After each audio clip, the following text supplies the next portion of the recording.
Now let's hear from Yanis Varoufakis, everyone's favorite Greek daddy, socialist economist, one of the co-founders of DiEM25, former Greek finance minister. Yanis Varoufakis, let's see what he had to say. Wipe the floor clean with the Labour Party, with the Liberal Party, with our own wets, and push all this in. And not only push this in, but cause an infection in the European Union. Because every cynical and oligarchic policies introduced in this country is now in Greece, in Italy, in Portugal. The extraordinary thing for me in previous global crises, and I think World War II is probably a pretty good example. I've interviewed Mick Lynch about this, and he talked about, you know, the sort of the people that were seen to be profiteering during rationing, right, going around pubs selling black market goods to make a profit, were called spivs. They were sort of socially, you know, pariahs, ostracized from society. Now, a corporation skins the public, as you've just said, right? Mm. Colossal profits, billions in profit. And there seems to be apathy. There isn't a popular revolt, a mass protest movement. No one is marching to the gates of Centrica or, you know, take your pick. It's also infinitely easier, for some reason, infinitely easier to organize people on reactionary lines, like even the Gilets Jaunes protests in France, right? A lot of that was, some of that was about like raising the rent, or not raising the rent, sorry, raising the retirement age, right? For everyone except for cops. But a lot of that was also about Muslims coming into France, right? And it was really interesting to see how much easier it was to fucking organize in a country like France that has a history of revolt and revolution that they actually do care about, by the way. They are very proud about revolting against the wealthy and the powers that control them all the time. They do that. They do that all the time. And they love it, right? Fucking France is on fire every goddamn week, it seems. But the irony is, even in a place like that, it's much easier, in my opinion, to revolt against the government for allowing Muslims in or allowing immigrants in, rather than revolt against the government for destroying their social safety nets. It's really interesting to think about. And I think part of that is because of how powerful capitalism is, that it is like rotted our very moral fabric to its core. It's just a permanent part of our existence, and we cannot live in a world, we cannot dream of a world where it does not exist at all. It's like completely out of the question. In the company, demanding that they get their money back. Why do you think that is? Is there it's almost, you know, to sort of, to quote Mark, to do a bad job of quoting Mark Fisher, the sort of the lack of an ability to imagine an alternative political reality, right? That this is just the capitalist system we happen to live in, and we have to suffer the. Yeah, he's saying the famous Mark Fisher quote that I also ironically paraphrased just a second before him, which is that it is easier to imagine the end of the world than to imagine the end of capitalism. That's it. Consequences. May I be a bit damning about the political party? By all means. It's the fault of the Labour Party in this country. It's the fault of the center-left across Europe. This is why I rail against the Democratic Party, by the way. What he is describing right now is exactly why I rail against the Democratic Party, who presented itself originally as a center-left option, even though they never really were. It is even more damning in a place like Europe, where there is at least like a strong history of labor and labor unions and trade unionism. Like, these are the places where there was actually robust socialist movements at a certain point in time. Obviously, post-World War II, a lot of stuff changed, but you have to remember, this is the reason why I shit on the fucking left so goddamn much. If you're like Hasan, all you do is talk about the Democratic Party. It's like, yes, because they're the ones who are supposed to give the right, the reactionary right that's never going to stop being reactionary, something to fight against. And if they don't do that, and if they just cave and capitulate, if they simply just allow the right to do whatever, to run the table, then ultimately, we're we're just going to go further and further right. We're going to regress. And that's precisely what the center-left parties in Europe have been doing for a very long time. It's the fault of the Democrats in the United States. When you have a social democratic party, whether it's the SPD in Germany or the Labour Party here, which trades in a vision of a just society. And when they come to power, they turbocharge every oligarchic policy that they've inherited from the Tories. This causes two social phenomena.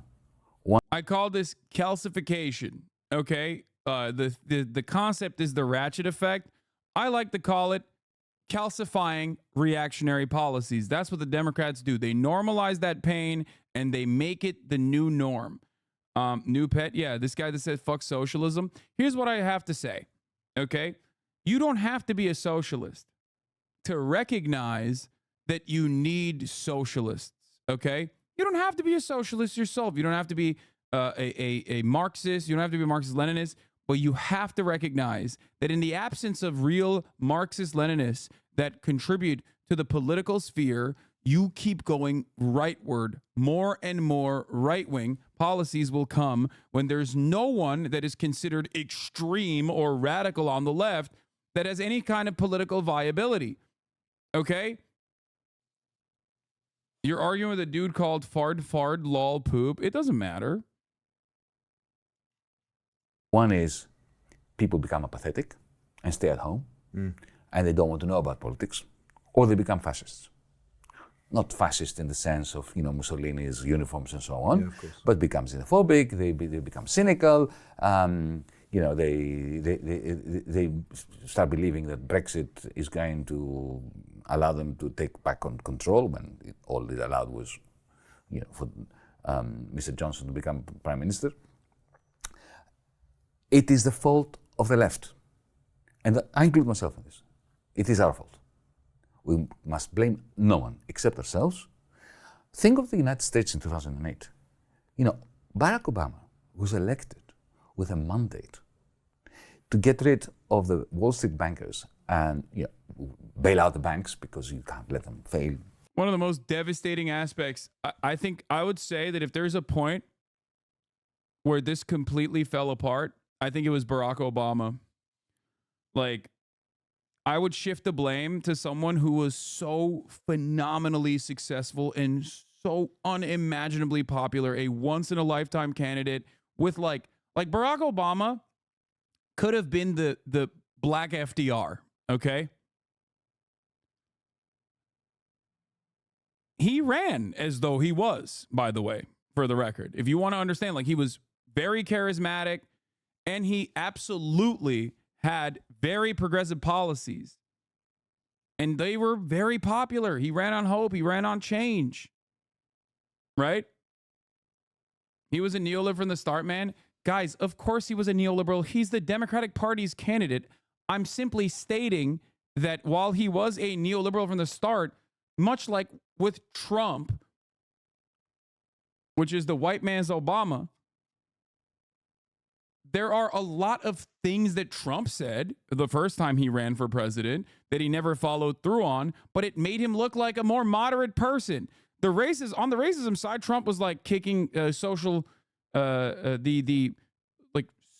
Darwinism and the right-wing attitude and the reactionary attitude on the civil liberties side all the way up, especially on immigration. But when it came down to social safety nets, Trump has basically single-handedly destroyed the notion of deficit hawking in the Republican Party. This is very important. Nikki Haley cries about it all the time. She's like, nobody cares about, our budget. Nobody cares about our budget. And it's yeah, of course nobody cares about the budget. Nobody cared about the budget to begin with. Trump did that. And he did that because he was using left-wing economic populism, which he knew correctly was very popular. And as far as Bardock Hussein No Bummer goes, he ran on being anti-Iraq war, closing Guantanamo Bay, providing health care for Americans, like all of this stuff that he ran on. And people believed in him. And what did he do with that momentum? What did he do with the Senate supermajority? He tried to cave and capitulate to the right when he didn't even have to. He didn't even have to be bipartisan. We're talking a very different time in American politics. Can you imagine the Democratic Party having a supermajority in the Senate? A supermajority in the Senate.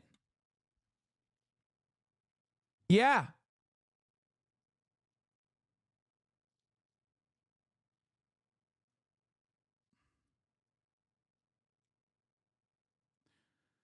So just remember that. There's a reason why a lot of people hate the Democratic Party. There's a good reason for it. Because at a time when there was no reason to capitulate to the right, Barack Obama tried. Okay? He tried aggressively. There's no greater example of this than the ACA, which is Obamacare, which is a right-wing Heritage Foundation, neoliberal healthcare strategy that they implemented, or they implemented first as Romney Care in the state of Massachusetts, that was invented by the Heritage Foundation in 1994 as a way to not do actual nationalized, socialized healthcare.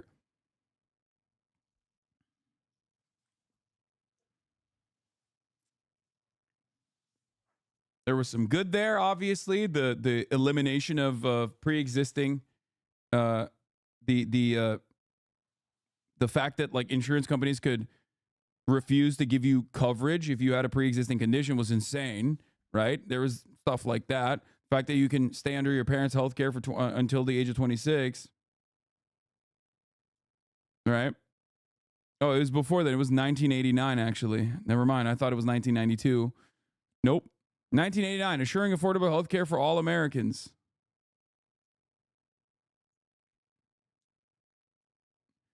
That is the real ratchet effect. That is the real. A lot of people look at American politics and have this like idiotic notion. They're like, oh, horseshoe theory. The left becomes the right. When you go far enough left, you become far right. And it's like, no, dumbass. That's not how any of this works. We are on a rocket ship towards fascism. And the Democrats don't even fucking slow down that ship. They sometimes end up accelerating it. Back in the day, under the Obama era, it took 20 years for the Democrats to adopt a right-wing position on healthcare. Nowadays, it takes 4 for the Biden administration to adopt a right-wing position on immigration. It took 4 fucking years. That cycle is basically becoming shorter and shorter and shorter until there's going to be no difference whatsoever. Of course, there will still be a difference in the sense that, like, the Republican Party will keep pushing the country further and further right in an effort to differentiate themselves from the Democratic Party. And the Democratic Party will basically still do everything they can to adopt the right-wing framing on issues and say, no, we're the ones who are going to deal with it. People's savings are in there, but we will get rid of the bankers. That was the cry call, which is what FDR, Roosevelt had actually done in 1933. Roosevelt had liquidated the bankers, not the banks, the bankers. And that's why the bankers really hated him. What does Obama do? He takes 2 gentlemen, Tim Geithner and Larry Summers, who were Clinton's duo in the finance ministry, in the US Treasury Department. The 2 men who had worked for Wall Street to unshackle the bankers and to let them go crazy, to the extent that it brought about the 2008 financial collapse. He takes these 2 men and gives them a mandate: save the bankers. And they print together $12 trillion American dollars to save the bankers. Do you know what the result of this is? This is a rhetorical question. Donald Trump. It's natural. I understand the blue-collar workers that Hillary Clinton deplorably called the deplorables. Yeah.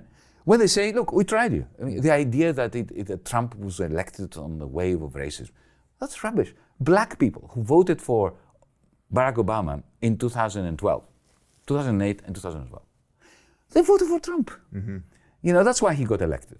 There aren't enough racists and fascists in the United States to elect. That's not true. I think most people in the United States that vote are like racist and maybe even fascist. They're just not ideologically racist and fascist. Like, they don't understand that they are racist and fascist. They just say, I think there's a distinction between dudes who fucking do the racism theory and like are nerds for racism versus like the run of the old regular old racist guy. In a country where there is no left-wing momentum, when there's no like actual counterweight to capitalism, most people are going to be like varying degrees of fascist. Okay, it's the your uncle versus like the Groyper online. The difference between the Groyper online, who's read like Culture of Critique or whatever, and believes that like, you know, Jewish cabals are running the banks, and that's the reason why there's so much undocumented immigration, because like the Jews are doing the Great Replacement, is that your uncle also believes that the Great Replacement is happening because he's hearing that on Fox News. But he doesn't have like the reading, the extra nerdy reading to like justify. He doesn't care. He's just like kind of a vibes-based guy. Obviously, you can change your uncle's mind probably a little bit easier than the racist theory nerd, right? But functionally, they are running on the same attitude.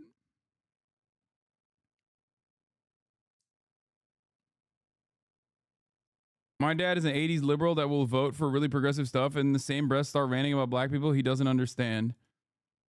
Truly, my dad was a crazy and brutal plan for securing the border. This was back in 2012. Called leftist fascist. He isn't well read enough to know he's literally a fascist for wanting to leave dead bodies as a deterrent for migrants. That is insane.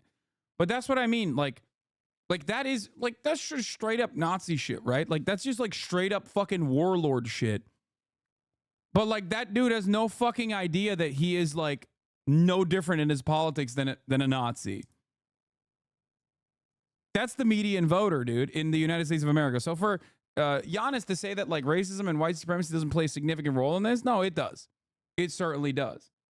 But the actual materialist analysis here is that racism plays a really good role when there's a void for an actual structural analysis of why the things are broken in the way that they are and why you're hurting financially. So he's both right and wrong at the same time. He's right in the sense that it's not just the deplorables and the racists, because there's plenty of them on the liberal side as well. We saw how quickly they fucking changed their attitude on immigration. Think about that. Think about how quickly they took on a Trumpian role. All it took was for Biden to say, I want to fucking fix the border. That's it. So they have that dog in them too. Okay? They have that dog in them. Certainly. The liberals, I mean.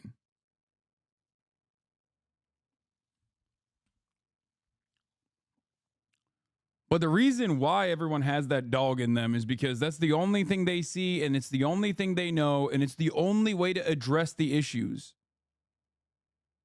I feel like I don't even know my own party, and you know I'm a Dem writer with no pay stubs. Yeah, well, I have been a Democratic Party critic very vocally for the past 10 years, so I have like historical information that I have personally covered from 10 fucking years ago that is an identical issue that the Democratic Party, an identical trapping that the Democratic Party falls in. That's why. You can be a Democratic Party dick rider with no pay stubs, but ultimately, you know, if you've only been paying attention for like the past 4 years, you have to remember like a lot of the stuff that you think are new is not new at all. Elect the president, even with a stupid electoral college system that they have. So not a single person wants to listen to a 24-year-old school you on politics. They just think you're just calling them racist, which doesn't help if they think they aren't racist. Yeah, of course. Also, you shouldn't even just fucking tell them that like they're racist anyway. It's not a good way. You're just shutting them off from the conversation. no racist person thinks they're racist or wants to think that they're racist, because they also understand that racism is bad. They understand that fascism is bad. They understand that Nazism is bad, until they have reached the point of like being the theory reading nerd for racism. Like if you're a weeb for Nazi shit, then at that point you're like, yeah, you're adopting the Nazi position. But that's, you know, that's not exactly important in the grand scheme of things. Like most Americans are not like that.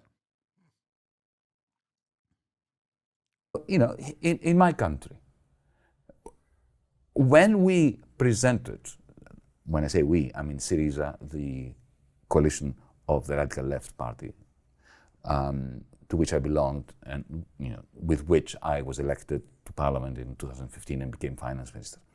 We offered the people, after I had tried all different alternatives, we offered, as you put it, a meaningful, coherent, alternative plan. Okay, the rest of this is not interesting. He just goes back to France.